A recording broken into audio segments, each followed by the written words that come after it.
Hey everybody. I told a couple students that I would make a quick video that really is just specifically about Reagan. So lecture, of course, I'm not going to trot out any pictures of Reagan or anything. But a couple of reminders as you talk about the Reagan question. You're supposed to discuss whether what his domestic and foreign accomplishments were and legacy, that sort of thing. And oh, I could share I can share stuff, can't I? Let me see if I can find the question, so we'll make it official. But in our lectures this week, you may feel like you didn't get quite enough Reagan, so I want to give you just a touch more, but I won't do it for very long, okay? Wrong thing to share. So things that I want to remind you of in your textbook, pages 1062. Some of you going, I had no idea the book had that many pages. It does. So 1062 up through 1075 are the pages that you'll want to consult. I know I'm looking a little shifty there, aren't I? I think I finally figured out the screen share. So here we go. So your question is, analyze the success of the Reagan administration, both domestic and foreign policy. Explain why he left office popular with the public, despite leaving behind an enormous national debt.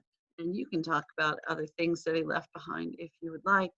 So let me highlight stuff, and my goal here is to keep it super quick because I know you got other stuff to do this weekend.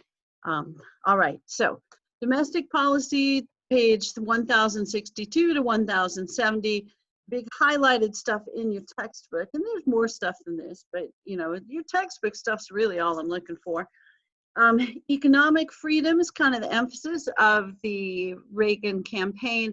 And so the thought is, if the government will scale back on taxes, then people will earn more money and get to keep more of the money they earn. So economic freedom's kind of a theme. And of course, Dr. Foner loves to talk about different sorts of freedom in his book, Give Me Liberty. So the Reagan economic policy is referred to by many names. Sometimes people said bad words about it too, but supply side economics, Reaganomics, perhaps trickle down economics. And I know I talked about that in the video from Thursday, but the idea that if you cut taxes on the larger wage earners, that money will trickle down to their employees and everybody will benefit from that. You also see a theme of deregulation, which isn't just in the energy industry, but also the banking industry. So you see an issue with savings and loans, which you'll see another issue with savings and loans during the Bush administration that follows this. The tax reduction is pretty substantial. The top tax rate when Reagan began his presidency was about 70%. And then they pass a few bills, one that cuts it to about 50%, and then another that cuts it down to 28. I think it eventually kind of inches back up to around 32%. Most of us probably aren't in those tax brackets, but if you're a high income earner, that's a substantial difference. Also, one of the things that the Republicans in particular thought might help them is to reduce the power of unions in politics. This also coincides with the time period where manufacturing is really migrating overseas, so they don't really have to have a very concerted effort to get rid of trade unions because steel production is going to go to Japan and then to China. I know some of you are going like, she doesn't know what she's talking about. I do know what I'm talking about.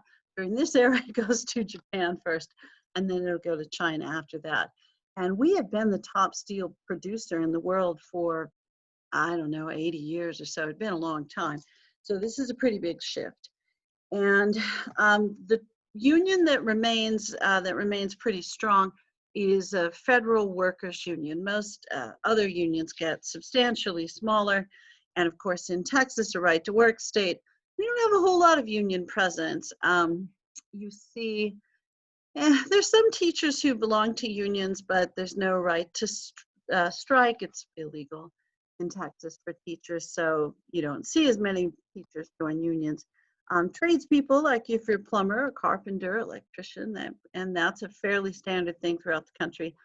Federal workers are in unions, and policemen and firemen tend to be in unions. But beyond that, not as much union membership in Texas. And the statistics that the book cites, it's like 600,000 or so union members before the steel industry and the automotive industry starts to shift overseas.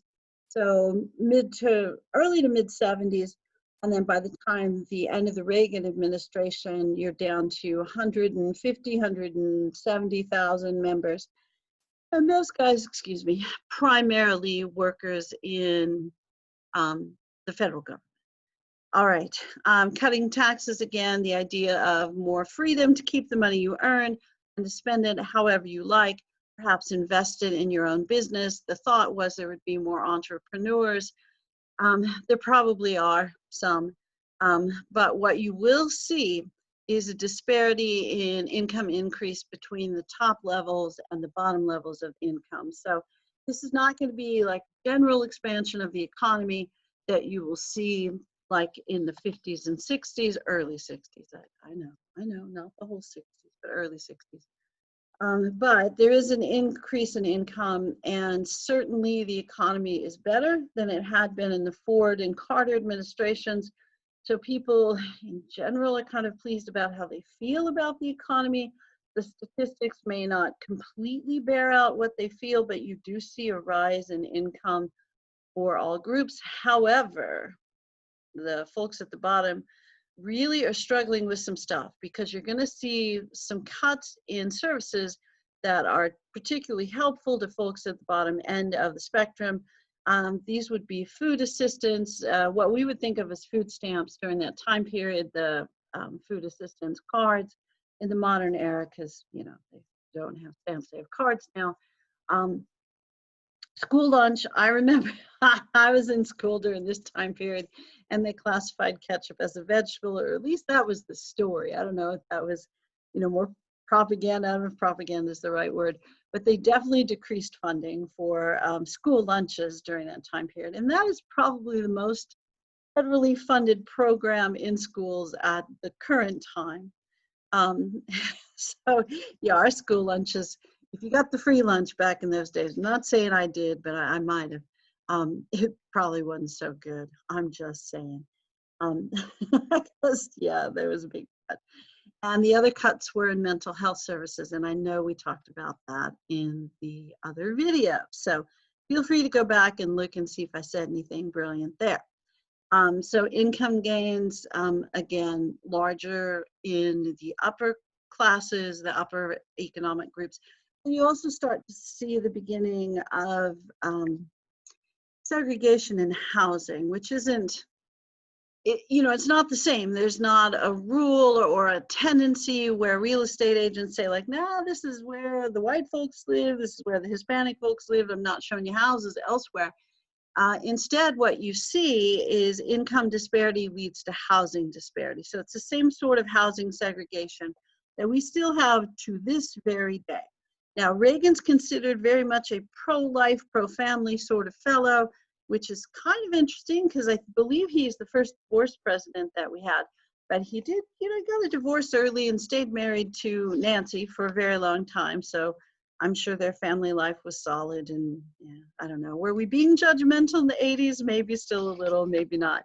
But I mentioned to you last time, the moral majority they were big fans of Reagan and certainly very supportive. Also, I do remember this from school, the war on drugs. We did not like drugs in the 80s, no. So kind of a reaction to maybe a pretty broad use of drugs in the 70s.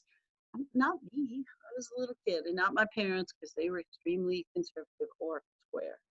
It's a square back. I know that wasn't exactly a square, but we had pretty strict drug laws during this time period. We have the Just Say No program in our schools, and Just Say No is really kind of the First Lady program, Nancy Reagan, and law enforcement. We had McGruff, the crime dog, would come visit us and remind us not to take drugs, and the DARE officers and that sort of thing. I believe in the last election, Oregon kind of went the opposite way.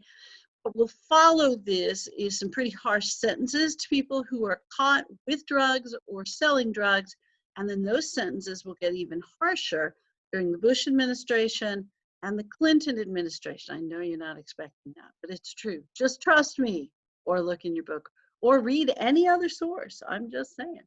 Okay. Um, Immigration laws, you're not going to expect this either, but there's a general amnesty during the Reagan administration. Reagan's administration very welcoming to immigrants, saying that the United States needs to continue to be a country that welcomes immigrants, and cracking down on illegal immigration was not really our style. So instead we needed a path to citizenship, which was created for millions, I believe 3 to 4 million immigrants who had entered the country illegally. Now, I am not suggesting to you that illegal immigration stopped. It didn't, because I was going to say it's cheaper. I have no idea if it's cheaper. I have thoughts about this. I have friends who've come over illegally and friends who've come over legally. And on the surface, it probably looks like it's cheaper to come through the illegal way. But by the time you're done and all the difficulties you face, it's a little tricky. Some countries as well, you may have to issue some bribes to get things done that you need to get done. In the United States, not so many bribes, just lots of forms. You got to pay a lawyer, and it takes a really long time. So we don't make immigration as easy as you might think. So I'm not saying it justifies doing things illegally. I'm just saying that during the 80s, we had a general amnesty for illegal immigrants and legalized lots of folks during that time period, millions quite literally.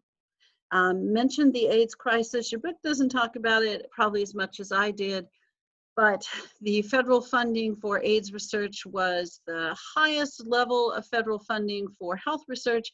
However, the government, probably not spending as much then as a percentage of the budget as it does now. And certainly not as it did in the last year or so on coronavirus, because, we spent a lot on that, as, most of us probably think we should have.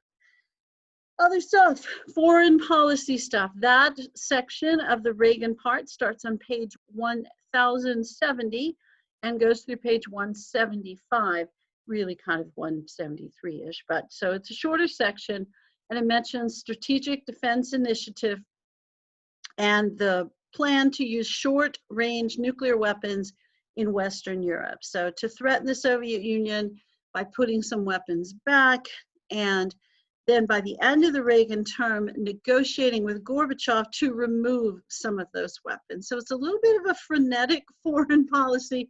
Starts off one way with the Soviet Union being the evil empire, and ends with us shipping grain to the Soviet Union and talking about getting rid of all nuclear weapons.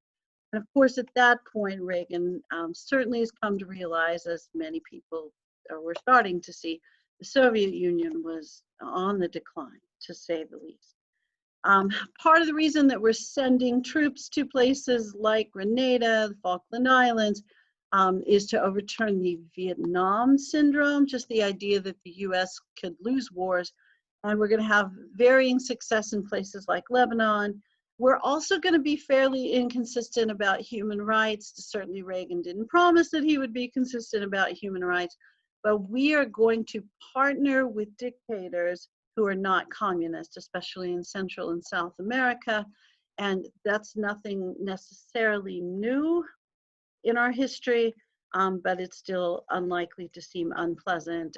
In Chile with Allende, South Africa, I know that's not in Central America, by the way, El Salvador and Guatemala.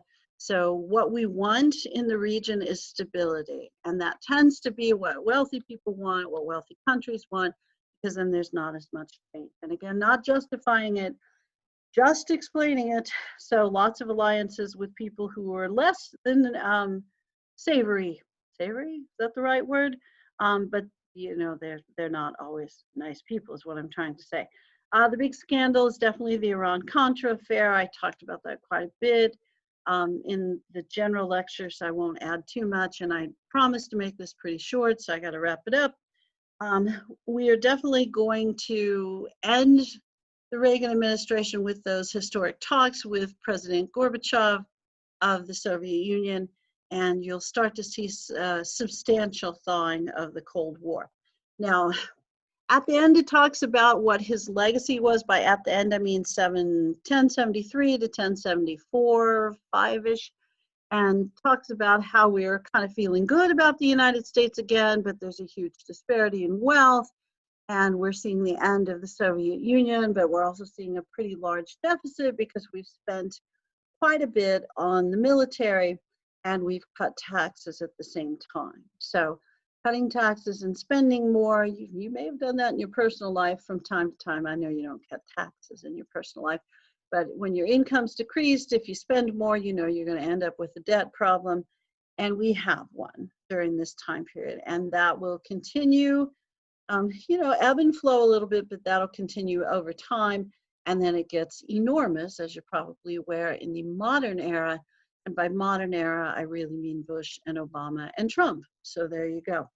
All right, I feel like I've spent enough time on this, but I wanted to give you a little heads up on the Reagan thing. Again, in your textbook, 1072 to 1075.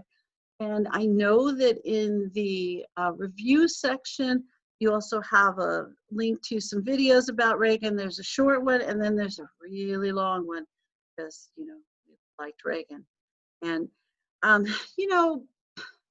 he was very popular in many circles, certainly in the South, certainly in Texas, and of course in the county I live in, Williamson County, where we rename lots of stuff for Ronald Reagan and name schools for him and that sort of thing.